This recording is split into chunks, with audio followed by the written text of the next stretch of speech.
자, 오늘 두 번째 헤드라인 열어주시죠. 자, 상호 관세 반도체가 품목이 제외가 됐습니다. 이게 완전히 관세가 없다라는 건 아닌데 일단 시장에서는 안도 랠리가 나오고 있어요. 정확히 이 이야기 한번 들어볼 수 있을까요, 대표님? 네, 오늘 정말 아침에 이 관세 이슈 나오고 저도 좀 머리가 아팠어요. 이게 약간은 복잡하다라는 느낌을 어려웠습니다. 지울 네. 수가 없어서 그와 관련돼서 좀 물음표가 뜨신 분들 상당히 좀 계셨을 것 같은데요. 일단 보편 관세라고 해서 모든 국가의 10%가 3월 5일부터 적용이 되고요.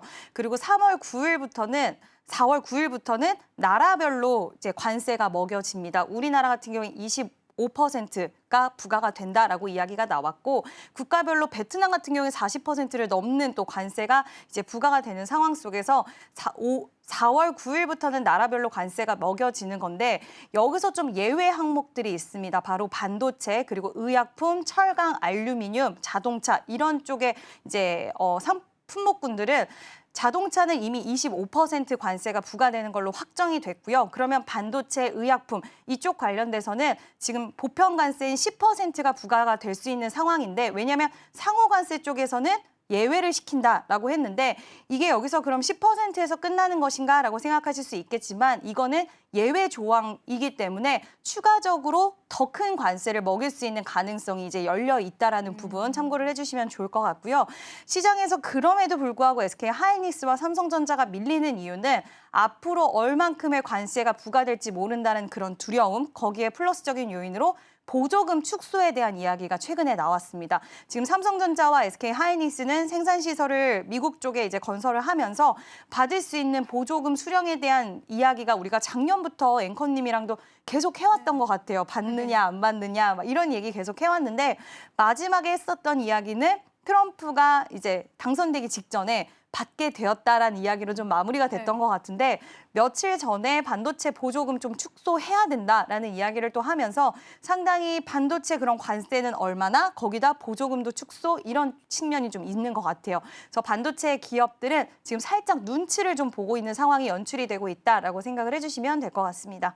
네, 사실 이번에 이제 품목에 부과되지 않았다라는 거지 그게 이제 적은 관세를 적용시키겠다라는 건 아닙니다. 그래서 말씀해주신 것처럼 뭐 의약품 같은 경우에는 오늘 시장에서 큰 상승이 나와주고 있긴 하지만은 사실상 어느 정도의 관세를 부과할지는 모르기 때문에 더 큰 리스크들도 안고 있다라고 보시면 되고요. 보조금 관련해서도 트럼프 대통령이 이런 이야기 하더라고요. 이 보조금 축소시키고 미국의 부채를 갚자. 나는 그게 더 이제 합리적이라고 생각하다. 이런 이야기를 또 하는 거 보면은 반도체도 충분히 타겟이 될 수 있습니다. 그 관점에서 봐야 될 것 같은데 그러면 우리가 지금 전략을 어떻게 잡아봐야 될까요? 삼성전자와 하이닉스 2%가량 낙폭을 그려냅니다. 저는 일단 삼성전자와 하이닉스 같은 경우에는 이번에 이제 디램과 낸드, 레거시 쪽의 반등 흐름은 좀 명확하게 나올 수 있지 않을까라고 생각을 하고 있습니다. 이관신 정책에 따라서 결국에는 지금 디램과 레거시 쪽의 가격 상승이 가능하다. 그 전까지만 해도 HBM 수요는 폭발적이지만 뭐 PC, 모바일 수요가 위축이 돼서 그 레거시 디램 쪽의 가격 하락은 불가피하고 지금 계속해서 수요가 위축된다라는 얘기가 작년 하반기부터 들려오기 시작을 했는데요. 지금 그러다 보니까 메모리 기업들은 감산을 했고 감산 기조 속에서 이관신 정책이 시작됨에 따라서 결국에는 수요가 점진적으로 올라오다 보니까 이 시기적으로 좀 맞물림에 따라서 결국에는 가격 상승을 좀 야기시킬 수 있다라는 부분이고 그게 2분기가 시작이 될 것이다. 그래서 이번에 1분기 삼성전자 지금 잠정 실적 발표가 4월 8일에 예정이 되어 있는데 1분기 실적은 안 좋을 것이다라는 부분 대부분 좀 알고 계실 거예요. 영업이익이 한 5조 원대가 나올 것이다라는 전망이 좀 굉장히 많이 나오고 있는데 그 5조 원을 기점으로 해서 저점을 찍고 이제는 2분기부터는 반등이 성공할 것이다라는 평가가 지배적인 상황인데 HBM 쪽으로는 최근에 엔비디아도 흐름이 그렇게 좋지는 못합니다. 지금 뭐 중국에 관련돼서 미국 쪽에서 엔비디아 칩 규제가 중국으로 흘러나가는 것을 더욱더 강력하게 좀 제재를 할 것이다라는 이야기도 있다 보니 HBM 쪽으로는 좀 위축된 흐름이 없지 않아 있지만 레거시 반도체 쪽으로의 그러니까 중국 시장의 이런 기대, 이런 부분들은 분명히 존재하지 않을까라고 보고 있고요. 다만 개인적으로는 우려와 지금 좀 긍정적인 시각 제가 두 가지를 갖고 있는데 하나의 우려는 반도체 관세 지금 40% 이상 이야기가 나왔잖아요. 베트남 쪽. 근데 우리나라 기업들 중에 베트남 쪽에도 또 생산 시설을 보유한 쪽이 있기 때문에 이와 관련돼서 조금은 노이즈가 우려가 된다라는 부분이 좀 저는 걱정이 되고 또 한편으로는 지금 미국은 AI 쪽에서 패권 전쟁에서 무조건 우위를 차지하려고 하는데 만약에 삼성전자와 SK 하이닉스 쪽에 불리한 이런 관세 정책을 준다라고 했을 때 우리나라 칩이 굉장히 필요할 수밖에 없는 상황이고 굉장히 필요한 상황 속에서 이런 관세 정책 때문에 공급망의 이슈라든지 이런 것들이 생겼을 때 분명히 미국 쪽의 AI 산업에서도 부정적인 이유가 생길 거라고 보고 있어서 또 마이크론도 생산 시설을 지금 해외 쪽에 훨씬 많이 갖고 있고요. 그래서 이런 부분 때문에 아마 반도체 관련된 관세가 계속 늘어지는 게 아닌가, 지금 계산기를 좀 열심히 두들기고 있는 게 아닌가라는 생각이 드는데 한번 기다려봐야 되겠지만 이런 여러 가지를 고려를 했을 때 우리가 예상했던 것보다도 좀 우호적인 부분들이 발생할 수 있는 가능성에 대해서도 한번 생각은 해봐야 될 것 같고요. 물론 그는 어디로 튈지 모르기 때문에 그 부분에 있어서는 한번 여러 가지를 좀 시나리오를 세워놓고 좀 지켜봐야 될 것 같긴 합니다. 그런데 저도 사실은 대표님의 의견에 조금 동의를 합니다. 이 반도체 수출을 억제하는 것 자체가 미국의 산업 경쟁력을 좀 저해할 수 있는 분야잖아요. 그래서 그 부분에 관해서 고효율의 관세를 매긴다라는 게 미국 입장에서도 쉽진 않을 것 같아요. 그래서 아마 반도체는 상당히 좀 미뤄질 가능성도 우리가 염두해봐야 될 것 같은데 그래도 이제 증시를 끌어낼 수 있는 건 보조금 축소 이야기이기 때문에 요거는 그래도 우리가 어떻게 이야기가 흘러나올지 실시간으로 시장 상황 봐야 될 것 같습니다.